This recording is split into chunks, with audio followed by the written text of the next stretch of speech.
Details చూస్తే BJP MP CM Ramesh కీలక వ్యాఖ్యలు చేశారు. నిన్న కేటీఆర్ చేసిన వ్యాఖ్యలపై స్పందించిన రమేష్ సంచలన విషయాలు వెల్లడించారు. కవితను లిక్కర్ కేసు నుంచి కాపాడితే బీఆర్ఎస్ పార్టీని బీజేపీలో విలీనం చేస్తానని కేటీఆర్ తనతో అన్నట్లు తెలిపారు.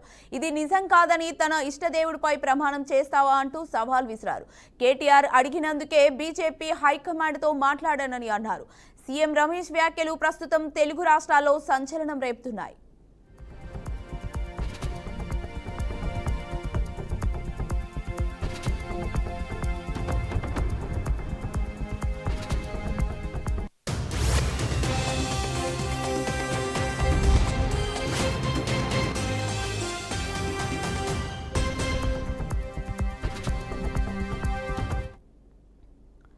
ఇక ఇదే అంశంపై మరింత సమాచారాన్ని మా ప్రతినిధి బాసిత్ అందిస్తారు. బాసిత్, కీర్తి, తెలంగాణతో పాటు దేశవ్యాప్తంగా సంచలనం సృష్టించిన హైదరాబాద్ సెంట్రల్ యూనివర్సిటీ భూముల వివాదంలో బీఆర్ఎస్ వర్కింగ్ ప్రెసిడెంట్ కీలక వ్యాఖ్యలు చేయడం జరిగింది. ఈ వివాదంలో ఏపీకి చెందిన బీజేపీ ఎంపీ సీఎం రమేష్ కీలక పాత్ర పోషించారని ఆయన ఆరోపించడం జరిగింది. దాని బదులుగా ఫోర్త్ సిటీలో కాంట్రాక్టులు దక్కాయని చెప్పి కూడా దుయ్యబట్టడం జరిగింది. చాలా కాలంగా హైదరాబాద్ సెంట్రల్ యూనివర్సిటీ ఆనుకొని ఉన్న గచ్చిబౌలి భూముల వ్యవహారంలో ఓ కీలక పాత్ర పోషించారని కేటీఆర్ ఆరోపిస్తూ వచ్చారు. సమయం వచ్చినప్పుడు ఆ ఎంపీ పేరు చెప్తానంటూ నిన్న పార్టీ కార్యాలయంలో పార్టీ శ్రేణులను ఉద్దేశించి మాట్లాడుతూ కీలక వ్యాఖ్యలు చేయడం జరిగింది. ఈ నేపథ్యంలోనే కేటీఆర్ చేసిన వ్యాఖ్యలకు బదులుగా బీజేపీ ఎంపీ సీఎం రమేష్ ఈ రోజు కీలక వ్యాఖ్యలు చేయడం జరిగింది. నిన్న కేటీఆర్ చేసిన వ్యాఖ్యలపై స్పందించిన రమేష్ సంచలన విషయాలను కూడా వెల్లడించారు. కవితను లిక్కర్ కేసు నుండి కాపాడితే బీఆర్ఎస్ పార్టీని బీజేపీలో విలీనం చేస్తానని కేటీఆర్ తనతో అన్నట్లు సమాచారం కూడా అన్నట్టు అని చెప్పారు. ఇది నిజం కాదా, నిజం కాకపోతే నీ ఇష్టదేవునిపై ప్రమాణం చేస్తావా అంటూ సవాల్ విసిరారు. కేటీఆర్ అడిగినందుకే బీజేపీపై హైకమాండ్ తో మాట్లాడానని ఆయన అనడం జరిగింది. సీఎం రమేష్ చేసిన ఈ వ్యాఖ్యలు ప్రస్తుతం తెలుగు రాష్ట్రాల్లో సంచలనం రేపుతున్నాయి. Keerthi, right, thank you Basit.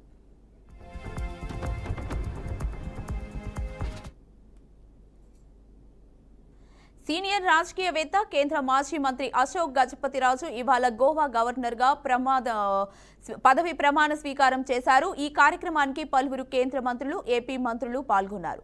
ఈ సందర్భంగా రాష్ట్ర వ్యాప్తంగా ఉన్న ప్రముఖులు ఆయనకు శుభాకాంక్షలు తెలుపుతుండగా సీఎం చంద్రబాబు నాయుడు తన ఎక్స్ ఖాతాలో ఆసక్తికరమైన ట్వీట్ చేశారు. అందులో అశోక్ గజపతిరాజు నేడు గోవా రాష్ట్ర గవర్నర్ గా ప్రమాణ స్వీకారం చేసిన సందర్భంగా ఆయనకు హృదయపూర్వక శుభాకాంక్షలు అని రాసుకొచ్చారు.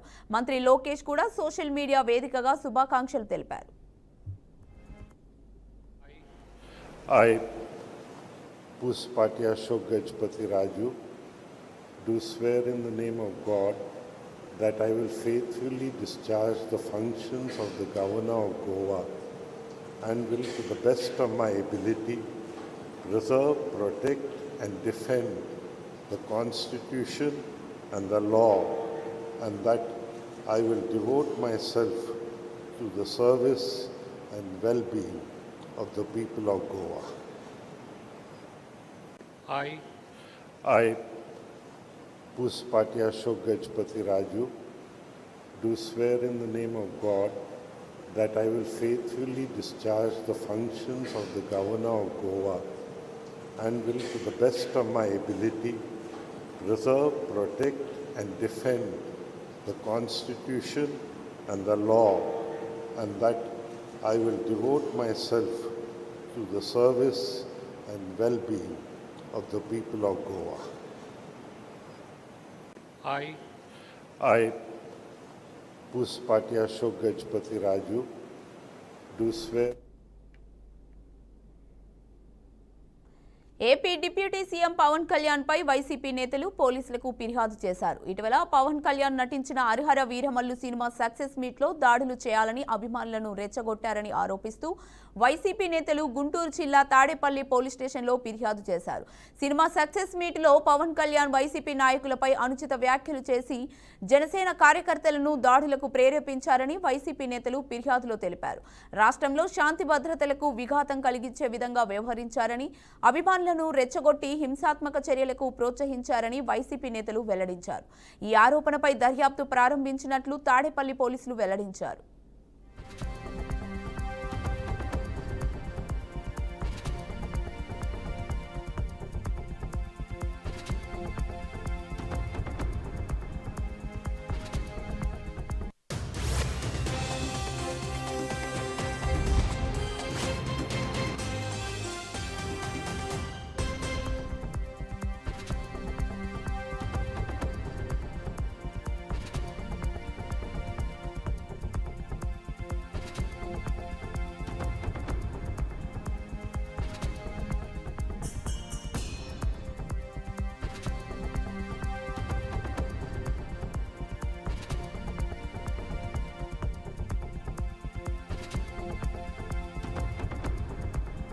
వరద జలాల లెక్క తేలకుండా వాటిని ఎలా తీసుకెళ్తానని చంద్రబాబుపై హరీష్ రావు మండిపడ్డారు.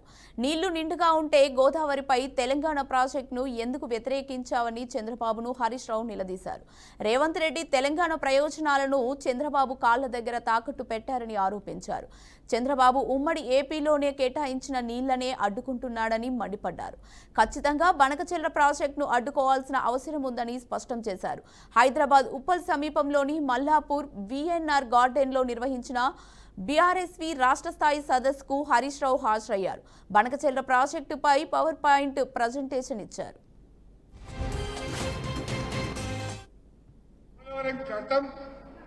గోదావరి నీళ్లను కృష్ణా నది పరివాహక ప్రాంతానికి తీసుకువెళ్తాము.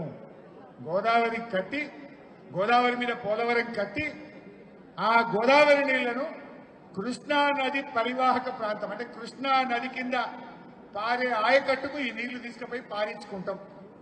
ఎందుకు కృష్ణాలో నీళ్లు జనరల్గా 2-3 నెలలు లేట్ వస్తాయి. ఎవ్రీ 2 ఇయర్స్కి ఒకసారి డ్రాట్ ఇయర్ వచ్చి నీళ్లు రావు. అప్పుడు ఈ గోదావరి నీళ్ళని తీసుకుపోయి కృష్ణాలో పారించుకుంటాం అని వాళ్ళు ప్రతిపాదన పెట్టి అప్పుడు ట్రిబ్యునల్ 1980లో బచావత్ ట్రిబ్యునల్, దానికంటే ముందు ఆంధ్రప్రదేశ్ కర్ణాటక ముఖ్యమంత్రుల ఇంటర్ స్టేట్ అగ్రిమెంట్, ఆ ట్రిబ్యునల్ అగ్రిమెంట్ ఏం చెప్పిందంటే ఒకవేళ నువ్వు 80 TMC, ఆ రోజు 80 అని చెప్పింది వాళ్ళు, 80 TMCల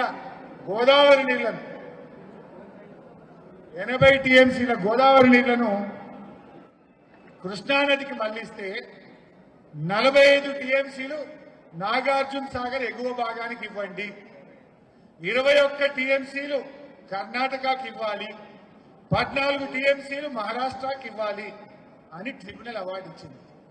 అందుకే వాళ్ళు ఈ మధ్య పోలవరం కట్టింది. పోలవరం కట్టినప్పుడు ఏమైంది, 45 నాగార్జున సాగర్ మీద అన్నారు. అప్పుడు ఆంధ్రప్రదేశ్. ఇప్పుడు నాగార్జున సాగర్ మీద ఉండేదేంది మహబూబ్ నగర్ జిల్లా, మన తెలంగాణ ఉంటుంది. ఆ 45 మనకు కృష్ణాలో అదనంగా నీళ్లు రావాలి. కర్ణాటక మహారాష్ట్ర వాళ్ళు తీసేసుకున్నారు ఆల్రెడీ. 21 మహారాష్ట్ర తీసుకున్నది, వాళ్ళకి అనుమతి వచ్చింది. 14 కర్ణాటక తీసుకున్నది, అనుమతి వచ్చింది. మరి అబో నాగార్జున సాగర్ మహబూబ్ నగర్ కదా, ఆ 45 మాకు ఇవ్వండి, మా పాలమూరు ఎత్తిపోతల పథకానికి మేము కేటాయించుకుంటాము అన్నాం. దాన్ని ఇలా చంద్రబాబు అడ్డం పడుతుంది. మరి ఆ 45 మనకు ఒప్పుకోవాలన్నా వద్దా చంద్రబాబు? నంబర్ 1. దాంట్లో ఇంకో మాట అన్నారు, పోలవరం నుంచి 80 కాకుండా 80 TMCల కంటే ఎక్కువ నీళ్లు ఒకవేళ మళ్లించినట్లయితే ఇదే ప్రోరాటా ప్రకారం 10 రాష్ట్రాలకు ఇవ్వాలి. ఇప్పుడు ఏమైంది, ఇప్పుడు పోలవరం నుంచి ఆ 80 కాకుండా 200 TMCలు పోలవరం బ్యాక్ వాటర్ నుంచి బనకచెర్ల తీసుకుపోతుంది. మరి 200 పోలవరం నుంచి బనకచెర్లకు తీసుకపోతే గోదావరి కృష్ణా అవార్డుల ప్రకారంగా ఆ ప్రోరాటా ప్రకారంగా 200 అంటే 112.5 TMCలు తెలంగాణకు రావాలి. పాత 45, ఈ 200 నువ్వు మళ్ళిస్తే ఇది 112, 45 112 అంటే 157.5 TMCలు తెలంగాణకు ఇవ్వడానికి చంద్రబాబు ఒప్పుకుంటే గోదావరి బనకచెర్ల కట్టుబిడ్డ. వరంగల్ జిల్లా నర్సంపేటలో దారుణ హత్య జరిగింది.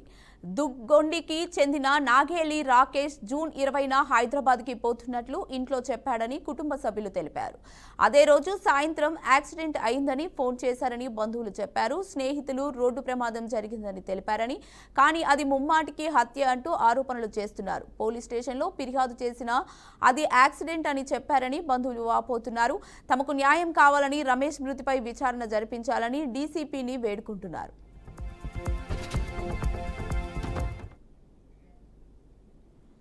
హోంగార్డ్ పరీక్షకు హాజరైన యువతిపై అంబులెన్స్లో అత్యాచారానికి పాల్పడ్డారు. ఈ ఘటన బీహార్లోని బోధ్గయాలో చోటు చేసుకుంది.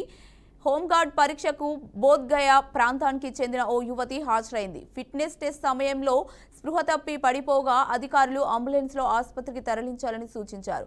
ఆసుపత్రికి తీసుకెళ్లే టైంలో ఆ యువతిపై అంబులెన్స్ డ్రైవర్, టెక్నీషియన్ అత్యాచారం చేశారని బాధితురాలు పోలీసులకు ఫిర్యాదు చేసింది.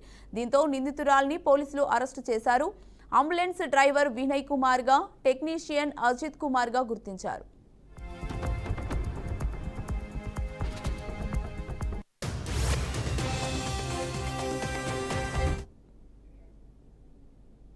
దేశంలోని విద్యా సంస్థల్లో ఆందోళనకరంగా పెరుగుతున్న విద్యార్థుల ఆత్మహత్యలను అరికట్టేందుకు సుప్రీంకోర్టు కీలక నిర్ణయం తీసుకుంది. దేశవ్యాప్తంగా విద్యార్థులకు మానసిక ఆరోగ్యం మద్దతు అందించేందుకు ఉద్దేశించిన 15 సమగ్ర మార్గదర్శకాలను సర్వోన్నత న్యాయస్థానం తాజాగా జారీ చేసింది. ఈ మార్గాలకు స్కూళ్లు, కళాశాలలు, కోచింగ్ సెంటర్లు, విశ్వవిద్యాలయాలు, శిక్షణ అకాడమీలు, హాస్టళ్లు సహా అన్ని విద్యా సంస్థలకు వర్తిస్తాయని తెలిపింది.